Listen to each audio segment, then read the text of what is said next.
नमस्कार। कार्यक्रम व्यक्ति विषय र विशेषमा यहाँहरूलाई स्वागत छ। म नयन सापकोटा। यो कार्यक्रम तपाईले नेपाल एफएम मार्फत पनि प्रत्यक्ष सुन्न सक्नुहुनेछ। आजको कार्यक्रममा हामीसँग कुराकानी गर्नको लागि स्टुडियोमा उपस्थित हुनुहुन्छ नेकपा एमालेका उपाध्यक्ष युवराज गेवाली। यतिखेर राजनीतिक दलहरू चुनावी रणनीतिमा जुटिसकेका छन्। मङ्सिर 4 गतेको लागि निर्वाचनको मिति घोषणा भइसके पछाडि अहिले आन्तरिक तयारीमा दलहरू एकत्रित हुन खोजिरहेका छन्। एकातर्फ 5 दलीय गठबन्धन छ भने अर्कोतर्फ नेकपा एमाले यतिखेर 5 वटा दलले घेराबन्दीमा पार्न खोजेको तर्कहरू आइरहेको छ। र नेकपा एमाले के भनिरहेको छ भने 165 निर्वाचन क्षेत्रमा हामी एक्लै प्रतिस्पर्धा गर्दाखेरि पनि 39 सिट त हाम्रो भागमा आउँछ। यो कुरा नेकपा एमालेका नेता सचेतक विशाल भट्टराईले व्यक्त गर्नुभएको कुरा हो। र यो व्यक्त भइरहँदाखेरि 5 दलीय गठबन्धन भने अब नेकपा एमाले उठ्नै नसक्ने गरी घोप्टिन्छ भनेर उनले तर्क गरिरहेको छ। यो तर्क र वितर्कमा अब नेकपा एमाले आगामी निर्वाचनमा कसरी अगाडि बढ्न खोजिरहेको छ, पहिलेको साख जोगाउनको लागि कस्तो तयारी गरिरहेको छ, साँच्चीकै 5 दलीय घेराबन्दीलाई तोड्नको लागि नेकपा एमाले सक्षम छ त? यही विषयमा आज हामी उहाँसँग कुराकानी गर्न गइरहेका छौँ। स्वागत छ यहाँलाई। धन्यवाद। साँच्चीकै घेराबन्दी तोड्न तपाईहरू तयार हुनुहुन्छ कि तयार मात्रै हो कि सक्षम हुनुहुन्छ कि के छ? सर्वप्रथम यो चुनाव भनेको यति बेलाको चुनाव संविधान बनिसकेपछिको परिस्थिति भन्दैछु। संविधान निर्माणभन्दा अगाडि स्वाभाविक रूपमा संविधान निर्माण गर्ने, लोकतान्त्रिक गणतन्त्र ल्याउने, राजतन्त्रको अन्त्य गर्ने विषय मुख्य एजेन्डा थियो। तर अबको एजेन्डा निर्वाचनको माध्यमबाट अगाडि बढ्ने हो। त्यसमा मुख्य रूपमा चाहिँ पुँजीवादी प्रजातान्त्रिक विचार राख्ने शक्तिहरू र समाजवादी लोकतन्त्रको विचार राख्ने शक्ति, दुईटा शक्तिको बीचको यो लडाइँ हो। यो आफैमा वर्ग सङ्घर्ष हो, तर यो शान्तिपूर्ण हो। यो बुलेटको आधारमा होइन, ब्यालेटको आधारमा, जनमतको आधारमा, जनताको विश्वासको आधारमा लडाइँमा जित र हार हुन्छ। यसलाई मैले फेरि पनि भन्न चाहन्छु, यो वर्ग सङ्घर्ष हो। अर्थात् यो पुँजीवाद र समाजवादको बीचको लडाइँ हो। वास्तवमा यो नेपालको राजनीतिमा ठोस रूपमा नेपाली काङ्ग्रेस र कम्युनिस्टहरूको बीचको लडाइँ हो भनेको। एकदम यो लडाइँमा चाहिँ यो लडाइँ नेकपा एमाले मात्रै त्यस्तो समाजवाद बोकिरहेको छ जुन समाजवादले चाहिँ नेपालको उज्यालो भविष्य कोर्न खोजिरहेको। अवश्य पनि अब नेपाली काङ्ग्रेसले आफूलाई प्रजातान्त्रिक समाजवादी भने तापनि सारा त नेपाली काङ्ग्रेसको लोकतन्त्र पुँजीवादी लोकतन्त्र हो। ऊ लोकतन्त्रवादी नै हो। तर हामीले भन्न खोजेको लोकतन्त्र, यद्यपि हामीले यो संविधान हामीले बनाएको हो, यो संविधानको मातहतमा, यो संविधानको आधारमा अगाडि बढ्दैखेरि हामी समाजवादमा पुगिन्छ भन्ने हाम्रो भनाइ छ। र समाजवादी लोकतन्त्र हामीले स्थापना गर्न चाहन्छौँ। हाम्रो वैज्ञानिक समाजवाद हो र लोकतन्त्र हो। र नेकपा एमाले एउटा कम्युनिस्ट पार्टी हो, एउटा लोकतान्त्रिक पार्टी हो, एउटा देशभक्त राष्ट्रवादी पार्टी हो। यसका 3टा क्यारेक्टर छन्, त्यो बुझ्नुपर्ने हुन्छ। र अहिलेको मुख्य प्रतिस्पर्धा, मुख्य लडाइँ नेकपा एमाले र नेपाली काङ्ग्रेसको बिचमा हो। नेपालको राजनीतिमा अरू विभिन्न राजनीतिक पार्टीहरू पनि छन्, अवश्य पनि उनीहरू पनि आफ्नो आफ्नो ढङ्गले चुनाव लडिरहेछन्। तर अहिलेको मुख्य प्रतिस्पर्धा, अहिलेको मुख्य लडाइँ, मुख्य जित हार भनेको काङ्ग्रेस र एमालेको बिच हो। अर्थात् पुँजीवादी लोकतन्त्र र समाजवादी लोकतन्त्रको बिचको। तर भन्दाखेरि मुख्य प्रतिस्पर्धा चाहिँ काङ्ग्रेससँग तपाईँले भनिरहनु भएको मुख्य प्रतिस्पर्धा। तर प्रतिस्पर्धा त नेकपा यसले तपाईँहरूसँग गर्न खोजिरहेको छ होइन। मुख्य प्रतिस्पर्धा काङ्ग्रेस र एमालेको बिचको टक्कर हो। किनकि 48 सालदेखि अहिलेसम्मको तपाईँको इतिहास हेर्नुभयो भने 64 सालको चुनाव बाहेक अरू सम्पूर्ण चुनावमा कहिले काङ्ग्रेस पहिलो, कहिले एमाले पहिलो हुँदै आएको एउटा अवस्था हो। निरन्तर रूपमा नेकपा एमाले र नेपाली काङ्ग्रेसको बिचमा प्रतिस्पर्धा चलिरहेछ। हामी चाहिँ आवश्यक पर्दा राष्ट्रियताको बारेमा, लोकतन्त्रको रक्षाको बारेमा हामी काङ्ग्रेससित मिलेका पनि छौँ। त्यो गर्नु ठिक थियो, जायज थियो। तर अहिले चाहिँ नेपाली समाजलाई अगाडि बढाउनको लागि, समाजवादको दिशामा अगाडि बढाउनको लागि नेपालमा गरिबी, बेरोजगारी, मानिसहरूको चाहिँ कुन जस्तो किसिमका तमाम चाहिँ जनजीविकाका समस्याहरू छन्, राष्ट्रियताको समस्या छ। यो सबै कुराको चाहिँ सुरक्षाको लागि, राष्ट्रियताको रक्षाको लागि, जनजीविकाको समस्या समाधान गर्नको लागि, देशको उन्नति र प्रगति र समृद्धिको लागि र नेपाली जनताको सुखको लागि नेकपा एमाले जित्न जरुरी छ। त्यो किनभने नेकपा एमाले कम्युनिस्ट पार्टी हो, समाजवादी लोकतान्त्रिक विचार अपनाउने पार्टी हो र अहिलेको हाम्रो गन्तव्य भनेको समाजवाद हो। अहिलेको अवस्थामा चाहिँ हामी समाजवादको आधार तयार गर्न चाहन्छौँ। त्यसको सार भनेको के हो भन्दाखेरि सुखी नेपाली, समृद्ध नेपाल, त्यो नै समाजवादको आधार हो। त्यो तपाईँले भन्दै आउनु भएको कुरा, हजुर, तपाईँकै अध्यक्षले भन्दै भन्दै र गर्दै पनि आएन। गर्न त कहाँ गर्नुभयो र? त्यो बेलामा जुन बेलामा चाहिँ एउटा शक्तिशाली सरकार थियो, त्यो शक्तिशाली सरकार भत्काउनु भयो र शक्तिशाली भत्काउँदा केन्द्रदेखि लिएर प्रदेशदेखि लिएर अहिले जसरी चाहिँ घेराबन्दीमा पर्नु भएको छ, एक्लिरहँदाखेरि त अब यो एक्लोपन चाहिँ कहाँ गएर टुङ्गिने हो भन्ने चिन्ता र चासो छैन? तपाईँले भन्दै हुनुहुन्छ कि अब सुखी नेपाली, समृद्ध नेपाल भनेर, कसरी होला र त्यो? अब के छ भन्नुहुन्छ भन्दाखेरि चाहिँ यो अन्तर्राष्ट्रिय परिस्थिति र राष्ट्रिय परिस्थिति दुवै कुराले प्रभावित छ। यो कुनै चाहिँ खालि नेकपा एमाले गर्दा या एमालेका नेताहरूले गर्दा होइन कि मुख्य रूपमा नेपालमा चीनको बर्डरमा कम्युनिस्टहरूको जुन प्रभाव बढिरहेछ। मैले भन्दैछु आजको जुन इन्टरनेसनल सिचुएसन छ, आजको अन्तर्राष्ट्रिय शक्तिहरूको जुन मूलभूत शक्तिहरूको जुन टक्कर छ बाहिरी रूपमा हामी देख्छौँ। रुस चाहिँ अब अमेरिका, चीन मुख्य रूपमा चाहिँ खास गरिकन अहिले अमेरिका र चीनको बिचमा चाहिँ एउटा ठुलो टक्कर छ, वास्तवमा प्रतिस्पर्धा छ भनौँ न। सबभन्दा लड्दाखेरि यतातिर चाहिँ बिग्रियो। त्यसले त्यसको पनि प्रभाव छ नेपालमा भन्नु खोजेँ मैले। र चीनको बर्डरमा भएको हुनाले चाहिँ कम्युनिस्ट विरोधी शक्तिहरू चाहिँ नेपालमा कम्युनिस्टको प्रभाव नबढोस्, त्यसलाई कसरी हटाउने, त्यसलाई कसरी कमजोर बनाउने भन्ने एउटा अन्तर्राष्ट्रिय प्रयत्न छ। त्यसमा नेपालका कम्युनिस्टहरू, केही कम्युनिस्टहरू चाहिँ पुँजीवादी शक्तिलाई चाहिँ साथ दिन पुगिरहेछ। भनेको कम्युनिस्ट भत्काउने अभियानमा तपाईँले कम्युनिस्ट लगाइरहेछ। दुई पटक संसद विघटन गरिदिनु। नेकपा एमाले संग्लो थियो, त्यो नेकपा एमाले भत्काउनु भयो। है नेकपा थियो, नेकपालाई भत्काउन तपाईँले सहयोग गर्नुभयो। त्यसमा पनि एमाले थियो, एमालेलाई पनि भत्काउन तपाईँहरूले सहयोग गर्नुभयो। भनेको विदेशी शक्तिको चाहना अनुरूप चाहिँ नेकपा एमाले नै उसले अगाडि बढायो त? अब यसो छ, नेकपा एमाले होइन कि आफूलाई कम्युनिस्ट भन्ने केही साथीहरू, केही समूहहरूले उनीहरू चाहिँ के भन्दाखेरि अहिले हामी देखिरहेछौँ 5 दलीय गठबन्धन छ। यो 5 दलीय गठबन्धनको नेता को भन्दाखेरि नेपाली काङ्ग्रेस हो। स्वाभाविक रूपमा 5 दलीय गठबन्धन हो, यो कुनै सामान्य कुरा होइन।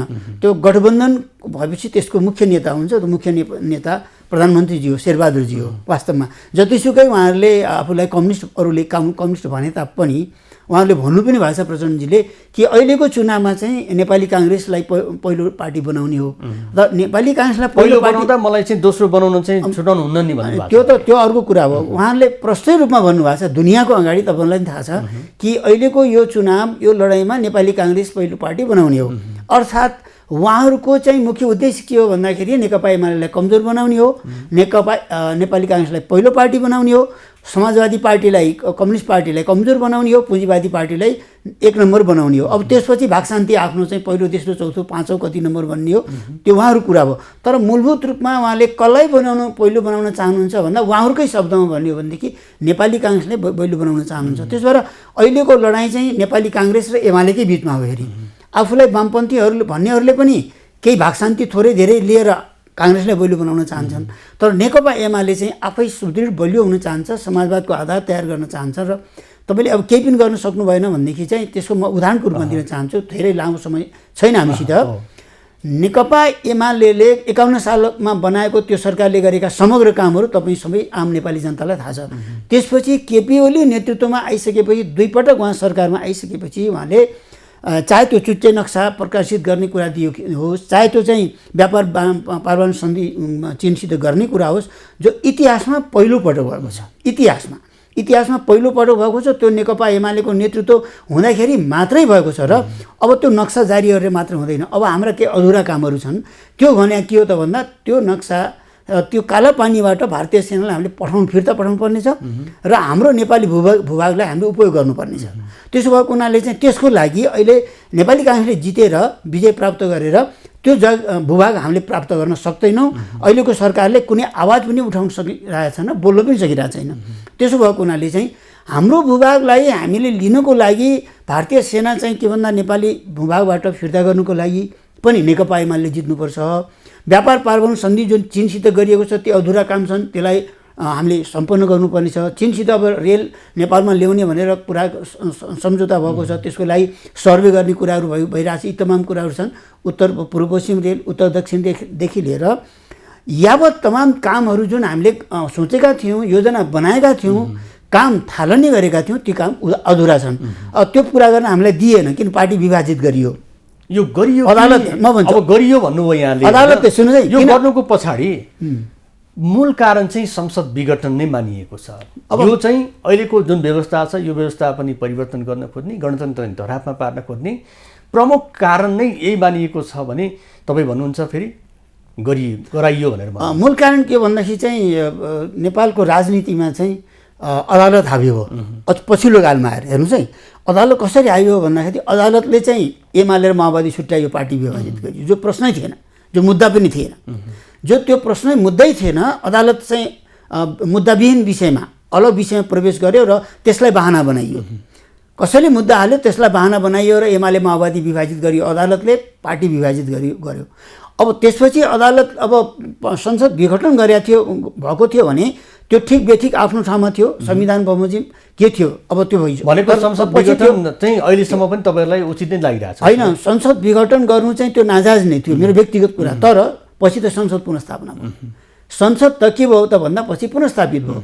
संसद पुनर्स्थापित भइसकेपछि सरकार परिवर्तन गर्ने कि नगर्ने भन्ने काम त संसदको जिम्मा हो नि, अदालतको जिम्मा होइन कि। मैले यहाँनिर फोकस गर्न खोजेँ हो, संसद विघटन गर्नु ठिक बेठिक त्यो एउटा बहसको विषय हो, छलफलको विषय हो र समीक्षाको विषय हो।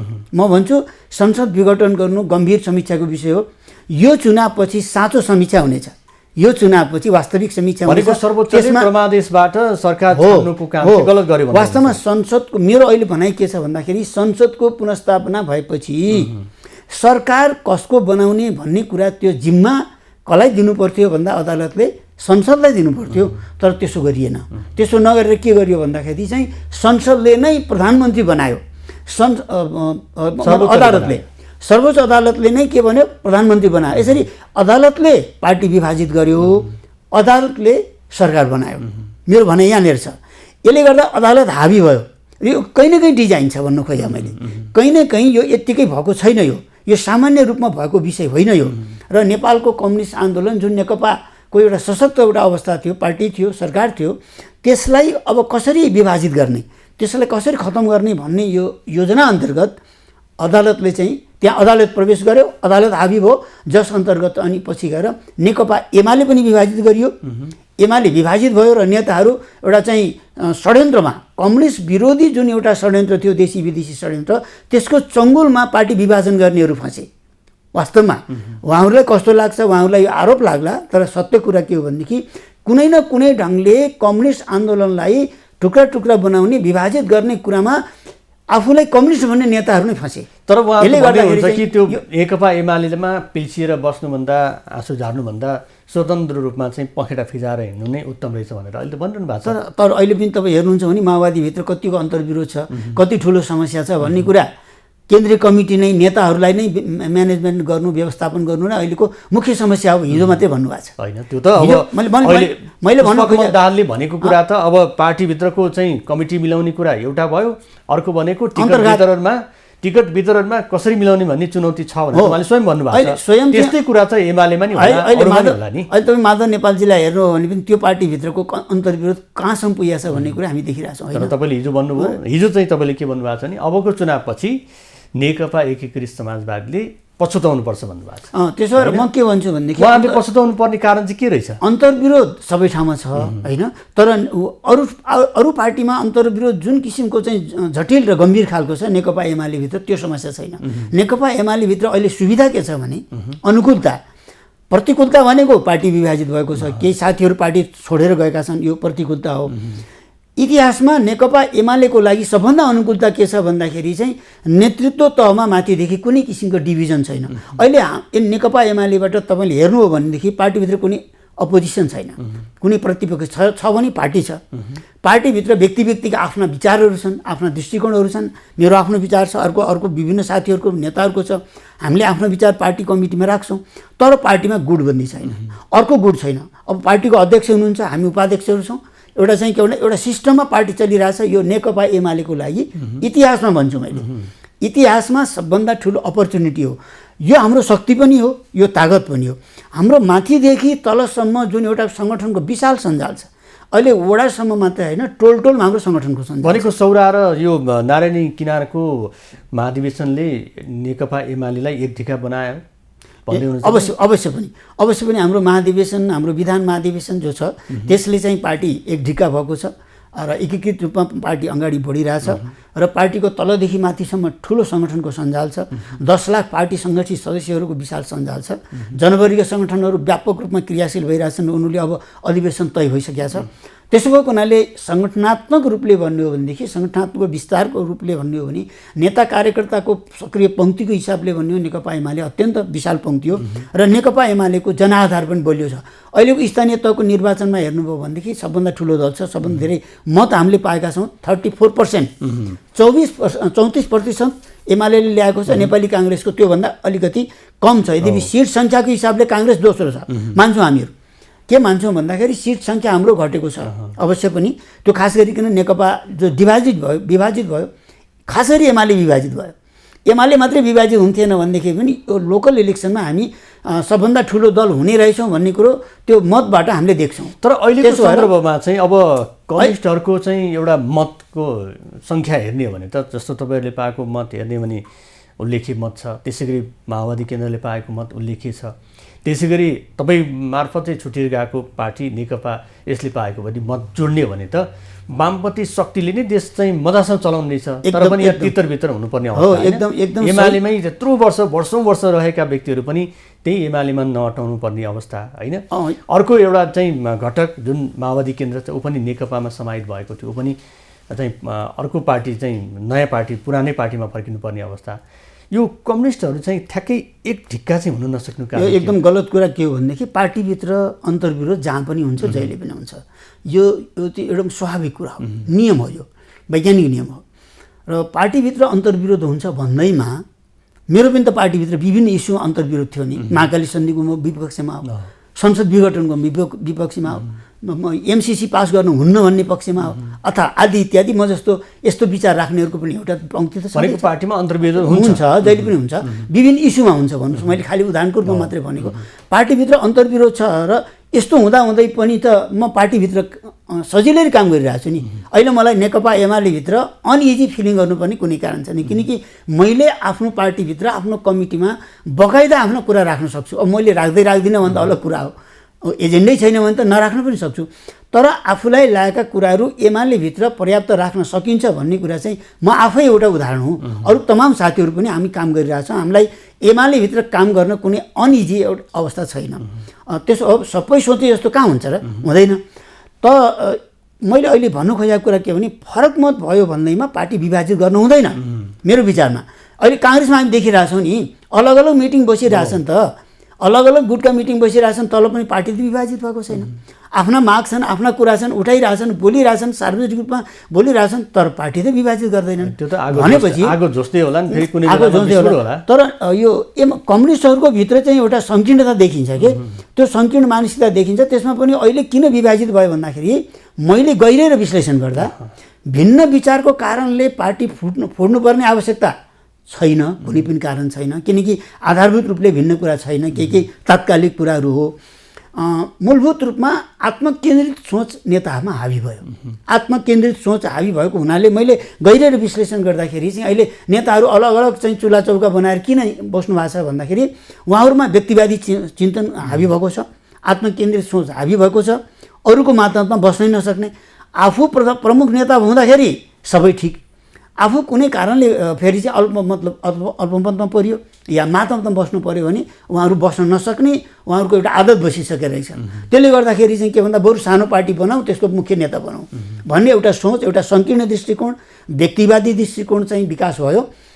त्यो दृष्टिकोणलाई चाहिँ बाह्य शक्तिहरूले प्रयोग गरे भन्ने मेरो रिडिङ के हो त भन्दाखेरि उहाँहरूमा भएको जुन कमजोरी हो, विकनेस हो। तर पनि अब नेतृत्व तहले चाहिँ त्याग पञ्च देखाउन नसकेको कुरा त बारम्बार आइरहन्छ। अब अर्को कुरा, एमाले अध्यक्ष केपी ओलीले जुन खालको चाहिँ एउटा सहमति र सम्झौता भएको थियो तात्कालीन समयमा, त्यो कुरा सर्लक्क छोड्दै भए त अहिले नेकपा जीवित रहन्थ्यो। अब यो पार्टी यसलाई जसरी पनि मेरो भनाइ के छ भन्नुहुन्छ भन्दाखेरि चाहिँ नेकपालाई कुनै हालतमा एकताबद्ध राख्न सक्नु पर्थ्यो र मलाई अहिले त लामो समय छैन, धेरै कुरा छन् भन्न सकिन्छ, तर चाहिँ के भने नेकपालाई नै एकताबद्ध पार्न सकिन्थ्यो। किन म त्यसको चाहिँ सुरुदेखि अन्तिमसम्मको म पनि एउटा साक्षी हुँ।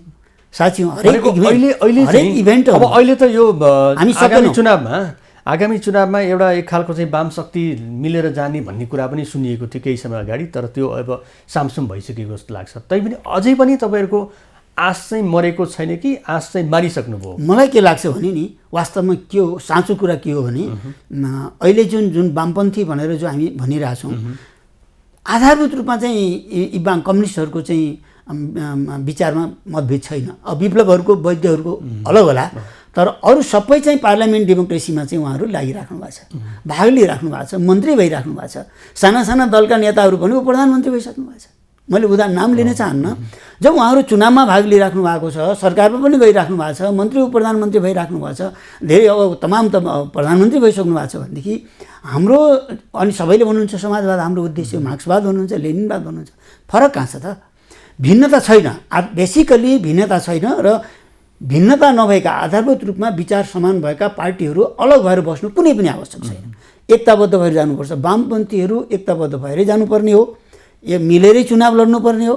चुनाव मिलेर लड्ने पर्ने मात्रै होइन कि एउटै पार्टी बनाएर जान सकिन्छ, त्यो सम्भावना छ भनेको यो चुनावमा सम्भावना भएन, त्यो मैले देख्छु। अब 5 वर्षपछि के हुन्छ? तर अहिले चाहिँ त्यो सम्भावना छ। त्यो वामपन्थी एकताबद्ध भएर जानुपर्छ, चुनाव पनि एकताबद्ध भएर लड्नुपर्छ र एउटै पार्टी बनाउनुपर्छ। मिल्न सकिने सम्भावना छन्। तर अहिले स्थिति कस्तो छ भनेदेखि चाहिँ वामपन्थी आफूलाई वामपन्थी भन्नेहरू नै काङ्ग्रेसलाई चाहिँ ठुलो पार्टी बनाउनुपर्छ भनेर उहाँहरू लागिराख्नु भएको छ, मोर्चाबन्दी गर्नुभएको छ र काङ्ग्रेससित मिलेर एमाले हराउनुपर्छ भन्ने उहाँको मुख्य एजेन्डा छ। भनेको तपाईँहरू हार्न तयार? यस कारणले गर्दा हार्न तयार हो उसो भए? तर हामी चाहिँ हार्ने होइन। नेकपा एमाले यसको बावजुद पनि 5 दलीय गठबन्धनको बावजुद पनि स्थानीय तहको निर्वाचनमा नेकपा एमाले 34% मत प्राप्त गरेको छ, लोकप्रिय मत प्राप्त गरेको छ।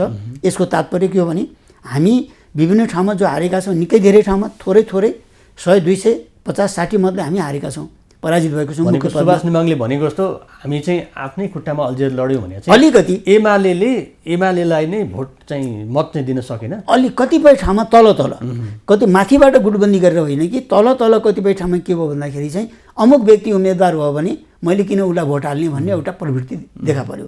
त्यो गलत कुरा हो, त्यो बेठिक कुरा हो। त्यसलाई चाहिँ हामीले हटाउनुपर्छ। आपसमा जुन के भन्दाखेरि अन्तर्घात गर्ने खालका जुन प्रवृत्तिहरू एमालेमा पनि देखा परेका छन् अरू पार्टीमा जस्तै, त्यो प्रवृत्तिलाई रोक्न सकियो भनेदेखि आउने चुनाव हामी जित्छौँ भन्ने हाम्रो आकलन छ। किनकि हामीले जहाँ मुख्य पदमा हारेका छौँ त्यो निकै थोरै मतले हारेका छौँ। हामीले उदाहरण दिन्छौँ, यही तपाईँ काठमाडौँमा हेर्नु भने 68,000 उपमेयरले ल्याउँछ भने मेयर चाहिँ हारेको छ। आखिर त्यो सूर्यमा भोट गएको, चाहे त तपाईँ विराटनगरमा हेर्नुहोस्, चाहे त पोखरामा हेर्नुहोस्, अथवा अरू ठाउँमा पनि धेरै यस्तो उदाहरण छ। धनगढीमा हेर्नु भने उपमेयर महिला चाहिँ नेकपा एमालेको जितिया छ, मेयरमा फेरि स्वतन्त्र जितिया छ। भनेपछि यसले के देखिन्छ भन्नुहुन्छ भन्दाखेरि व्यक्तिको छनौटमा पनि कहीँ हाम्रो कमजोरी भएको छ। त्यसलाई सच्याउनुहुन्छ? एउटा त्यो सच्याउनु पर्यो। व्यक्तिको छनौट गर्दाखेरि चाहिँ तल कसलाई चाहेको छ, तलको पपुलर मान्छेको हो, इमान्दार मान्छेको, त्यो अहिले यसपटक गम्भीर रूपमा सोच्नुपर्छ। अर्को कुरा चाहिँ जो अन्तर्घातको जुन प्रवृत्ति छ त्यसलाई खतम गर्नुपर्छ। त्यसको लागि हामीले राष्ट्रव्यापी रूपमा प्रशिक्षण अभियान चलाइरहेको छौँ। म पनि अब सुदूरपश्चिमाञ्चलमा गएर आएँ, विभिन्न नेताहरू विभिन्न ठाउँमा गइराख्नु भएको छ, चलिरहेछ।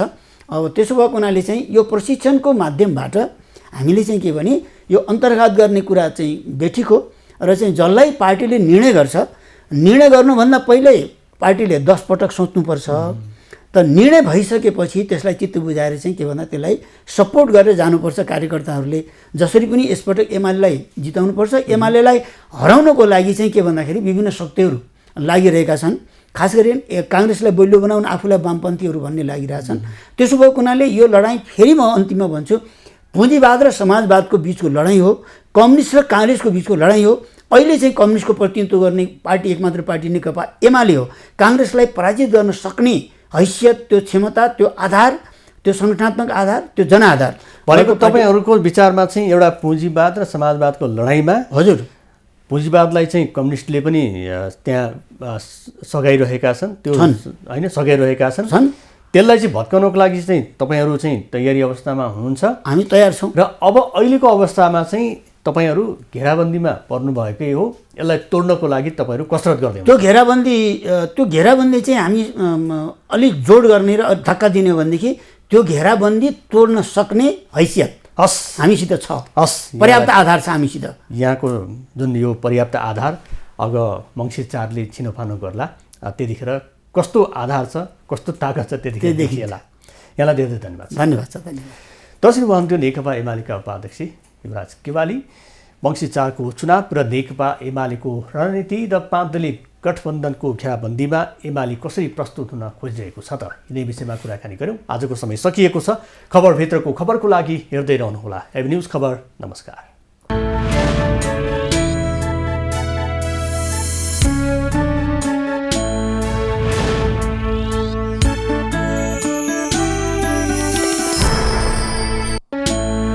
व्यक्ति, विषय र विशेषको साथमा एभरेस्ट तीखालालमा हुन्छ प्राकृतिक रातो। जब शुद्धताको चल्छ सवाल, एभरेस्टको तीखालाल। बैंक पनि साथी पनि, राम्रो पनि हाम्रो पनि।